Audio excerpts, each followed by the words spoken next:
नमस्कार, स्वागत है आपका कृषि दर्शन में। आपके साथ मैं हूं अंजू सिंह। वर्तमान महामारी के इस दौर में भी हमारे किसान भाई बहनों ने कृषि के क्षेत्र में अतुलनीय योगदान दिया है, जिसकी वजह से हम आज भी कृषि के क्षेत्र में बेहतर प्रदर्शन कर रहे हैं। इसी बात को ध्यान में रखते हुए अपने किसान भाई बहनों को समर्पित अपने कार्यक्रम कृषि दर्शन में हम ऐसी जानकारियां आप तक पहुंचाते हैं जिससे हमारे किसानों के आर्थिक विकास को बल मिल सके। आज के कार्यक्रम में सबसे पहले हम आपको जानकारी देंगे कि कैसे कृषि के क्षेत्र में आर्टिफिशियल इंटेलिजेंस का भरपूर इस्तेमाल हो रहा है और इससे कैसे किसानों को लाभ मिल रहा है। आगे जानकारी देंगे कि कैसे कृषि क्षेत्र का भविष्य है कृषि शिक्षा, और साथ ही आपकी मुलाकात करवाएंगे कामयाब किसान हुकुमचंद पाटीदार से, जिन्होंने जैविक खेती को अपनाया और अन्य किसानों को भी अपने साथ जोड़ा। तो चलिए शुरुआत करते हैं आज के कृषि दर्शन की। सबसे पहले बात विज्ञान और किसान की, उसके बाद नजर डालेंगे कृषि स्टार्टअप पर और अंत में देखेंगे फार्मिंग इंडिया। कृषि दर्शन में सबसे पहले बात करते हैं विज्ञान और किसान की, जिसमें आज हम आपको जानकारी देंगे आर्टिफिशियल इंटेलिजेंस के बारे में। आर्टिफिशियल इंटेलिजेंस का इस्तेमाल आज के समय में हर क्षेत्र में हो रहा है और इसके लाभ भी देखने को मिल रहा है, और कृषि क्षेत्र भी इससे अछूता नहीं है। किस तरीके से आर्टिफिशियल इंटेलिजेंस का इस्तेमाल कर कृषि की लागत को घटाया जा सकता है, श्रम में कमी हो सकती है और साथ ही साथ उत्पादकता भी बढ़ाई जा सकती है। आइए आपको बताते हैं कि कैसे आज के समय में कृषि क्षेत्र में आर्टिफिशियल इंटेलिजेंस का भरपूर इस्तेमाल हो रहा है और ये आज के समय की मांग भी है।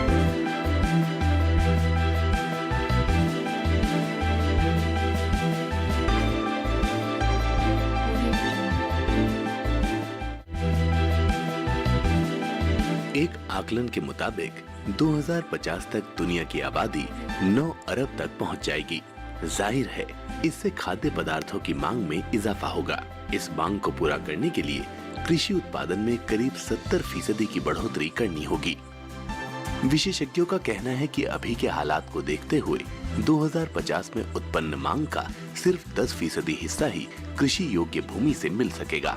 बाकी 90% मांग वर्तमान कृषि को सघन करके पूरी की जा सकती है। स्वाभाविक है कि इसके लिए खेती को ज्यादा कुशल बनाना होगा और उसे नई नई तकनीकों से जोड़ना होगा।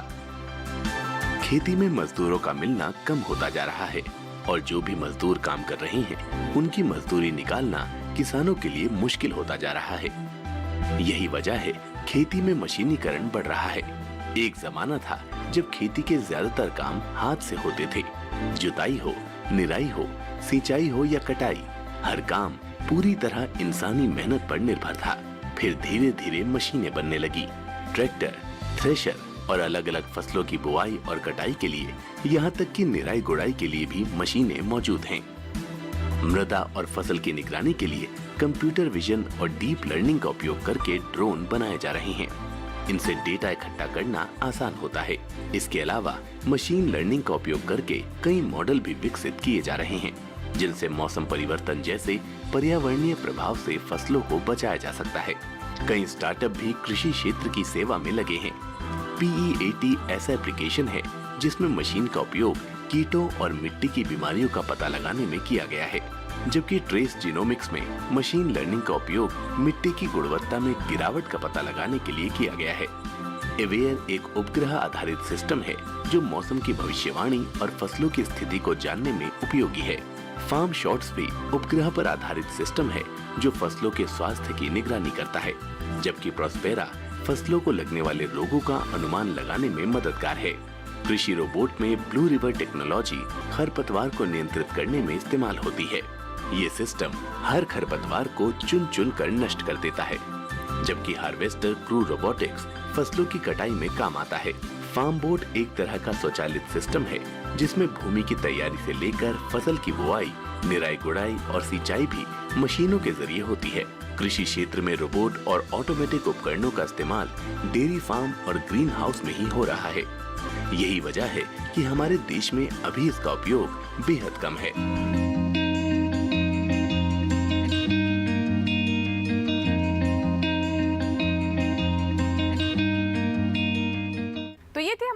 विशेष रिपोर्ट कृषि के क्षेत्र में आर्टिफिशियल इंटेलिजेंस पर। बढ़ते आगे और बात करते हैं इस माह के कृषि कैलेंडर के बारे में, जिसमें हम आपको मौसम के अनुसार अलग अलग फसलों से जुड़ी हुई जानकारियां देते हैं और साथ ही विशेषज्ञ की सलाह के बारे में भी बताते हैं कि समय और मौसम के अनुसार कौन कौन से कृषि कार्य हमारे किसानों को करना चाहिए। तो आइए बताते हैं आज आपको गेहूं के बारे में।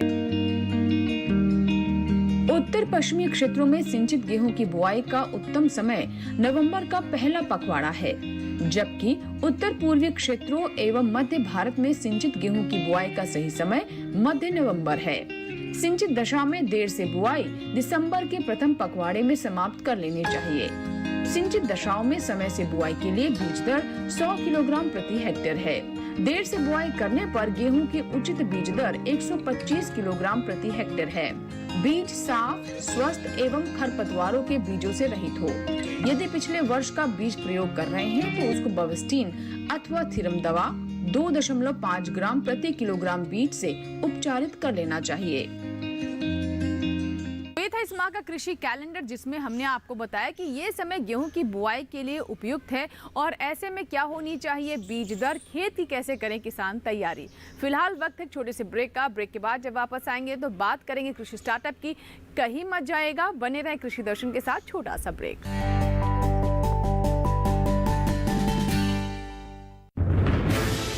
कोरोना वायरस के खतरे से बचते हुए फसल की कटाई, बिक्री, खरीद, नई फसल की जुताई और बुआई सुरक्षित हो सकती है अगर हम लगातार हाथों को साबुन और साफ पानी से नियमित अंतराल पर धोते रहें। नाक, मुंह को मास्क, गमछे या कपड़े से ढक कर रखें। आंख, कान, नाक, मुंह न छुएं। आपस में 2 गज की दूरी बनाए रखें। मास्क और 2 गज की दूरी के मंत्र को अभी हमें छोड़ना नहीं है। फसलों की बुवाई एवं कटाई करते समय आपस में कम से कम 2 गज की दूरी बनाए रखें। फसल की कटाई करने के बाद छोटे छोटे ढेरों में इकट्ठा करें। कृषि के औजारों की समय समय पर सफाई करें। एक दूसरे के साथ औजारों की अदला बदली न करें। श्रमिकों के शौचालयों और हाथ धोने की जगह की ठीक से सफाई जरूरी है। बुआई, कटाई एवं मड़ाई के दौरान इस बात का ध्यान रखें कि इन स्थानों के आसपास कोई थूके नहीं। कंबाइन, हार्वेस्टर, थ्रेशर, जुताई और बुआई की मशीनों को इस्तेमाल से पहले साफ करें। मशीनों के इस्तेमाल से पहले और इस्तेमाल के बाद हाथ साबुन से साफ करें। वाहनों, बोरियों, थैलियों और पैकिंग के दूसरे सामान की साफ सफाई पर भी खास ध्यान दें। खरीद केंद्र पर आने से पहले किसानों एवं श्रमिकों की जांच।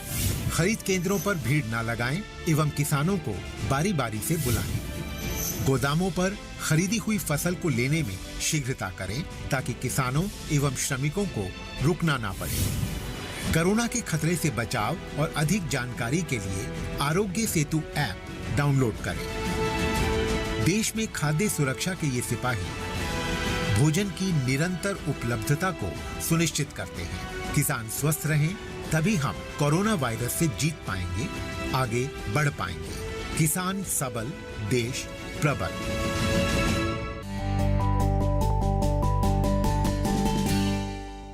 ब्रेक के बाद एक बार फिर आपका स्वागत है। आप देख रहे हैं कृषि दर्शन। आइए अब नजर डालते हैं कृषि स्टार्टअप पर। कृषि स्टार्टअप में आज हम आपकी मुलाकात करवाएंगे पद्मश्री सम्मान से नवाजे गए राजस्थान के हुकुमचंद पाटीदार से, जिन्होंने समझा कि जैविक खेती ही आज के समय की मांग है और रासायनिक खेती से न सिर्फ पर्यावरण को नुकसान होता है बल्कि मानव स्वास्थ्य पर भी इसका बहुत विपरीत असर पड़ता है। इसी बात को समझते हुए उन्होंने पूरी तरह से जैविक खेती को अपनाया और अन्य किसानों को भी अपने साथ जोड़ा। उनके इस योगदान को भारत सरकार ने भी सराहा और उन्हें पद्मश्री सम्मान से नवाजा गया। तो आइए देखते हैं हुकुमचंद पाटीदार की कामयाबी की कहानी।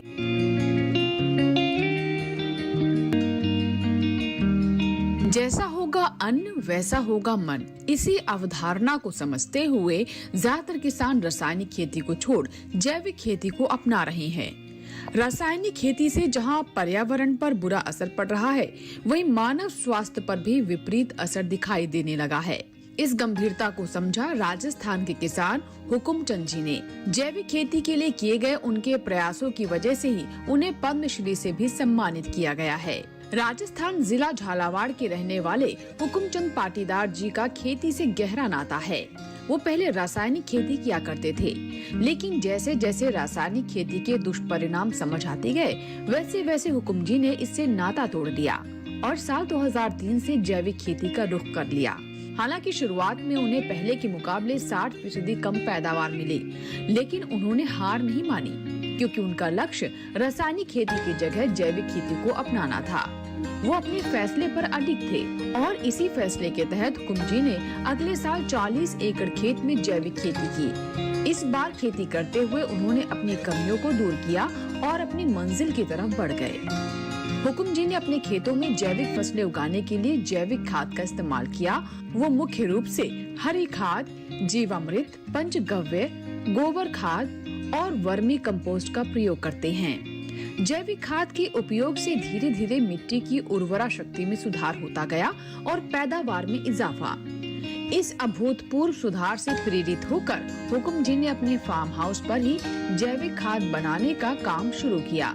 साथ ही आसपास के किसानों को भी जैविक खेती के सकारात्मक परिणामों के बारे में बतलाते हैं। इतना ही नहीं, वो किसानों को अपने द्वारा बनाई गई जैविक खाद इस्तेमाल करने के लिए भी देते हैं। उनका दायरा खेती तक ही सीमित नहीं है, बल्कि उन्होंने फार्म हाउस में प्रोसेसिंग यूनिट लगाई है, जिससे 42 तरह के उत्पाद तैयार किए जाते हैं, जिसमें 28 तरह के जैविक उत्पाद बाजार में बेचे जा रहे हैं। उनके जैविक उत्पाद देशी नहीं, बल्कि विदेशों में भी भेजे जा रहे हैं।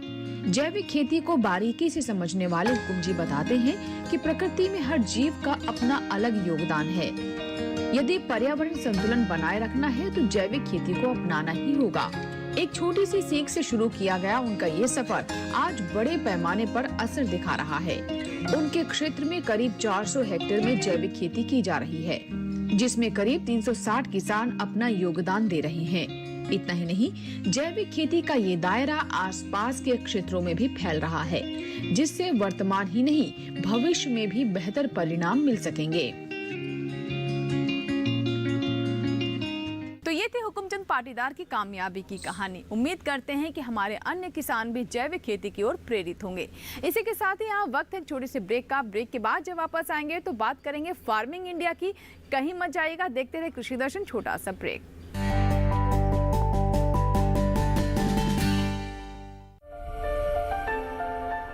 भारत सरकार का हर प्रयास किसानों की प्रगति को दे रहा एक नया विश्वास। देश के किसानों के प्रति समर्पित भारत सरकार विशेषकर पूर्वोत्तर राज्यों और अंडमान निकोबार के कृषि क्षेत्र के विकास के लिए नए प्रगतिशील कदम उठा रही है, जिससे वहां के किसान तेजी से तरक्की कर रहे हैं। कृषि क्षेत्र के विकास को अनवरत जारी रखते हुए माननीय प्रधानमंत्री श्री नरेंद्र मोदी जी के नेतृत्व में भारत सरकार ने एक दूरदर्शी निर्णय लेते हुए देश में राष्ट्रीय खाद्य तेल मिशन ऑयल पाम की शुरुआत की है, जिससे पूर्वोत्तर राज्यों और अंडमान निकोबार के किसानों को विशेष लाभ मिलेगा। पूंजी निवेश में वृद्धि होगी, खाद्य तेल आयात पर निर्भरता कम होगी और रोजगार के अवसरों का सृजन होगा। खाने के तेल में आत्मनिर्भरता के लिए अब राष्ट्रीय खाद्य तेल मिशन ऑयल पाम का संकल्प लिया गया है। नॉर्थ ईस्ट और अंडमान निकोबार द्वीप समूह ये वो क्षेत्र हैं जहां आसानी से पाम की खेती हो सकती है, पाम ऑयल का उत्पादन हो सकता है। इस मिशन के अंतर्गत ऑयल पाम का रकबा और पैदावार बढ़ाने पर जोर देने के लिए सरकार ने 11,000 करोड़ रुपए से अधिक की सहायता राशि निर्धारित की है। मिशन के तहत सरकार ने ऑयल पाम की खेती के लिए रोपण आदि की सहायता में बढ़ोतरी करते हुए पहले मिलने वाले 12,000 रुपए प्रति हेक्टेयर को बढ़ाकर 29,000 रुपए प्रति हेक्टेयर तक कर दिया है। पौधारोपण सामग्री की कमी दूर करने के लिए बीजों की पैदावार करने वाले बागों को भी सहायता दी जाएगी, जिसके तहत प्रति 15 हेक्टेयर क्षेत्रफल के ऑयल पाम उद्यान के लिए 1 करोड़ और नर्सरी विकास के लिए 50 लाख रुपए का प्रावधान है। 30 वर्ष की आयु के पुराने बगीचों के पुनरुद्धार के लिए 250 रुपए प्रति पौधा का एक मुश्त अनुदान दिया जाएगा। पूर्वोत्तर और अंडमान को विशेष सहायता के तहत उनकी क्षेत्र संरचना, जलवायु एवं अन्य परिस्थितियों के अनुसार विभिन्न मदों में, जैसे हाफ मून टेरेस में 4,000 रुपए प्रति हेक्टेयर, बाढ़ या बायोफेंसिंग तथा लैंड क्लियरेंस के लिए 7,000 रुपए प्रति हेक्टेयर और एकीकृत खेती के लिए 10,000 रुपए प्रति हेक्टेयर का प्रावधान है। प्रारंभिक 4 वर्षों की अवधि में रखरखाव और अंतर फसल के लिए 50,000 रुपए प्रति हेक्टेयर का प्रावधान है। किसानों के लिए रोजगार के अवसर पैदा करने और उद्योगों को बढ़ावा देने के लिए 5 मीट्रिक टन प्रति घंटा क्षमता वाली नई पाम ऑयल मिल की हर इकाई के लिए 5 करोड़ रुपए तक के अनुदान की व्यवस्था है और क्षमता में वृद्धि होने पर अतिरिक्त धनराशि का भी विकल्प उपलब्ध है। सेंट्रल सरकार इना ऑयल पाम स्कीम थरान रोंदुआ नहीं दौने तुतेन कन हाक ले कन छपुई गई पो कन बेसे ऑयल पाम के किसान ताजे फलों के गुच्छे यानी FFB का उत्पादन करते हैं, जिनकी वर्तमान में कीमतें अंतर्राष्ट्रीय मूल्यों में उतार चढ़ाव के आधार पर तय होती हैं। पहली बार केंद्र सरकार ताजे फलों के गुच्छे की कीमत के लिए किसानों को आश्वासन दे रही है। ये व्यवहार्यता मूल्य यानी VP कहलाएगा, यानी किसानों को कोई घाटा नहीं होने दिया जाएगा। इन प्रावधानों से किसानों को बाजार के उतार चढ़ाव से संरक्षा भी प्राप्त होगी। व्यवहार्यता मूल्य VP तय करने की शुरुआत 1 नवंबर से होगी और अगले वर्ष 31 अक्टूबर तक जारी रहेगी। इसे ऑयल पाम वर्ष कहा जाएगा। इससे पूर्वोत्तर राज्यों और अंडमान निकोबार में खेती के बेहतर अवसर पैदा होंगे और किसानों को मुस्कुराने की एक और नई वजह मिलेगी।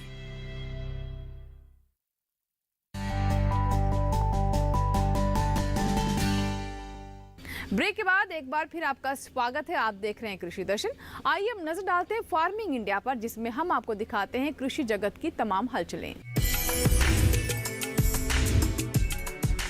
चलिए अब आपकी मुलाकात करवाते हैं भारतीय कृषि अनुसंधान परिषद के उप महानिदेशक कृषि शिक्षा RC अग्रवाल से, जो कि बता रहे हैं कि इस क्षेत्र में किस तरीके से उन्नत कदम उठाए जा रहे हैं, क्योंकि आने वाला समय कृषि शिक्षा का समय है और ऐसे में नवयुवकों को इससे जोड़ना बहुत जरूरी है। तो आइए जानते हैं विस्तार से किस तरह के प्रयास इस दिशा में किए जा रहे हैं।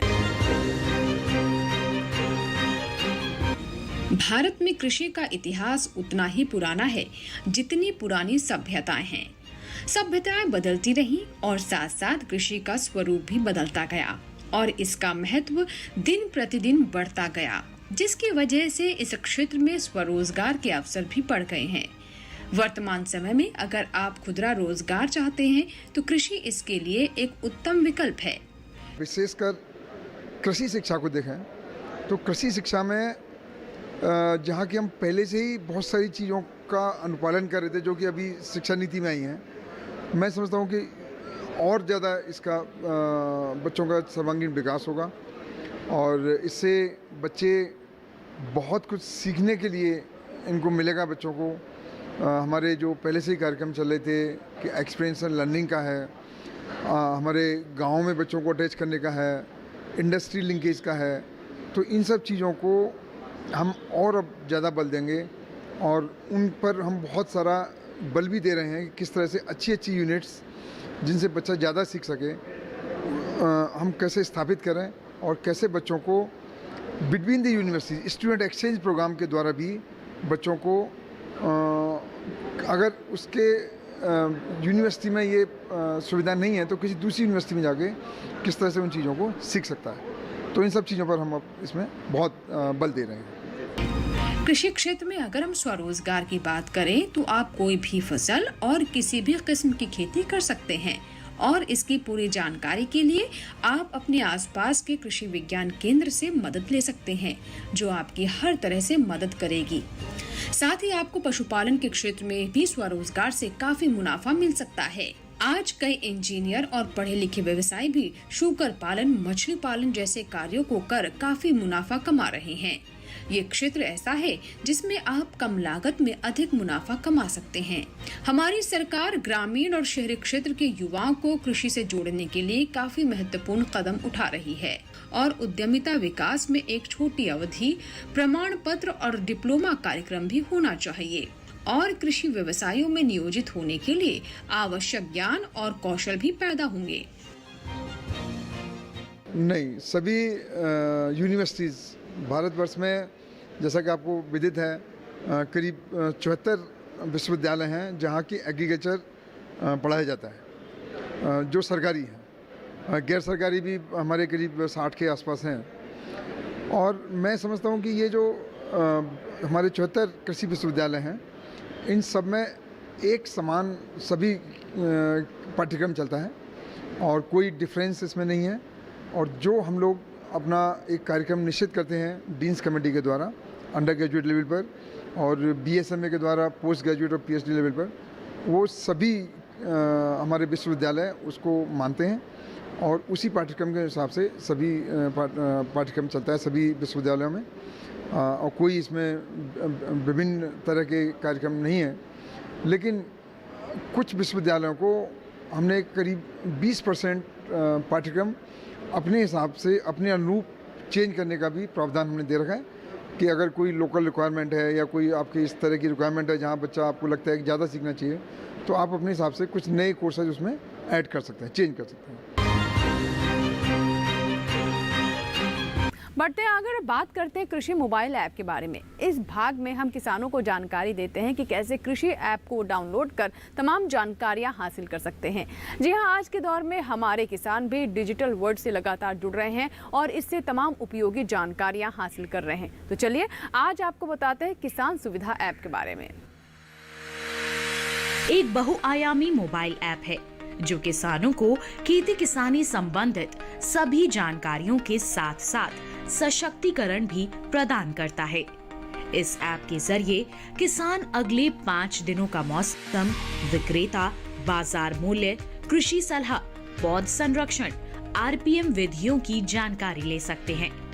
ऐप पर मौसम की अग्रिम चेतावनी, अपनी आसपास की मंडी और देश की विभिन्न मंडियों में कृषि जिंसों के भाव भी उपलब्ध हैं। ये ऐप किसानों को सीधे कृषि विशेषज्ञों और वैज्ञानिकों से कृषि संबंधी परामर्श करने की सुविधा भी प्रदान करता है।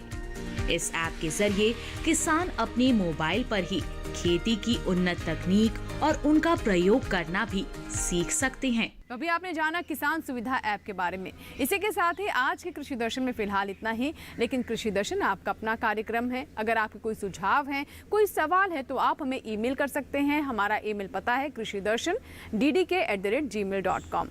आप चाहे तो मैं पत्र भी लिख सकते हैं। हमारा पता है कृषि दर्शन, कमरा नंबर 58, CPC, दूरदर्शन, खेलगांव, नई दिल्ली 110049। यहाँ लेंगे आपसे इजाजत। उम्मीद करते हैं कि कृषि दर्शन में आज जो जानकारियाँ हमने आप तक पहुँचाई हैं, आप उनका ज़रूर लाभ उठाएंगे। चलते चलते आपको ये भी बता दें कि आप हमारा ये कार्यक्रम हमारे YouTube चैनल पर भी देख सकते हैं। जी हाँ, DD किसान के YouTube चैनल से जुड़ने के लिए इस QR कोड को स्कैन करें और हमारे सभी कार्यक्रम हमारे YouTube चैनल पर देखें। इसी के साथ ही यहाँ दीजिए इजाजत, लेकिन आप बने रहे दूरदर्शन किसान के साथ। नमस्कार।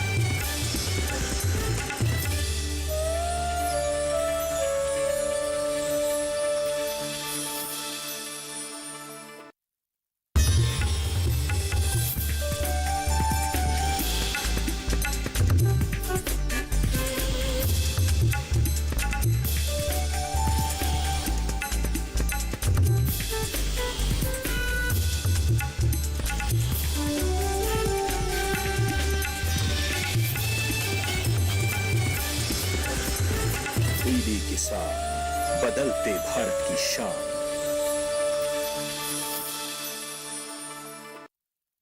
मुझे जॉब छोड़ा फिर भी सो कूल। ब्रो, नए चैलेंजेस नए मौके लाते हैं। अच्छा, सीरियसली राहुल, मेरा पूरा घर now it's an online retail store. देख। वाओ, लेकिन पैसे? कुछ साल पहले दिवाली बोनस को इन्वेस्ट किया था। और अब तो है LIC का यूलिप प्लान निवेश प्लस। एक बार इन्वेस्ट करो, इंश्योरेंस से सुरक्षा का लाभ और मार्केट की बढ़त का फायदा दोनों पाओ। One sec Rahul.